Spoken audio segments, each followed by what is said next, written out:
Up next, we have Frank Camacho against Damien Brown, and this is like a fight that could definitely be fight of the night. This is a great matchup. Two guys I like to bring in, especially on the feet. And Frank Camacho is a guy who likes to come out for the kill in that first round. He has some big power in his hands, and he throws some big hooks. He'll catch you with the right hook. He likes to explode on you against the cage.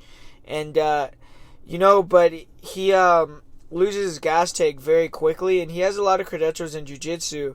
But during his fight with Li Jingliang, he didn't really show much off of his back to me. He was very defensive, and he gave up positions, actually. So I don't know if his jiu-jitsu necessarily transitions to MMA off of his back, but on top, he was effective. He would go for the rear naked chokes. And I watched a few of his fights, but he was fighting, before the UFC, he was fighting the Pacific Rim.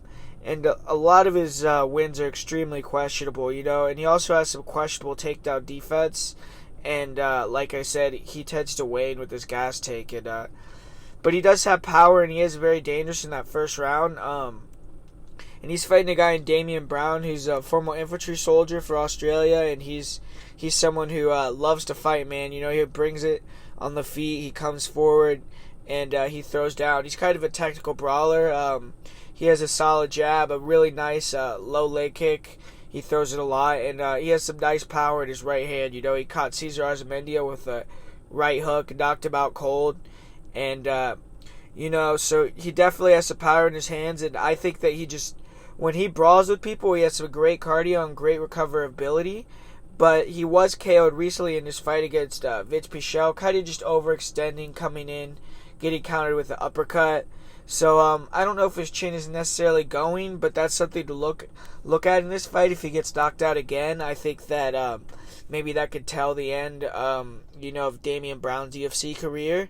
Not that he'll get another fight, but just that his chin's going. That'll be his best days. But I think that guy's a guy that has great cardio. He always is pushing the fight. And, he also has gotten better as time went on. He's starting to throw in some spinning attacks. He has a nice spinning back kick to the body.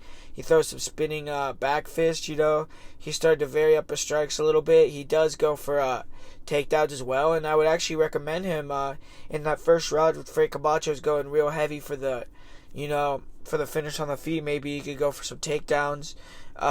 Bag some top position, get the round that way, and then once he's all nice and tired, that second round, start to try to take him out with that right hand. And I actually think that's what Damien Brown's going to do, man. I don't know if he's necessarily going to take down Frank Camacho, but I do think that he's going to be able to slowly wear him down on the feet. I think that he's going to hit him with that leg kick a lot, and I think that he's going to be in his face with the jab and the right hand.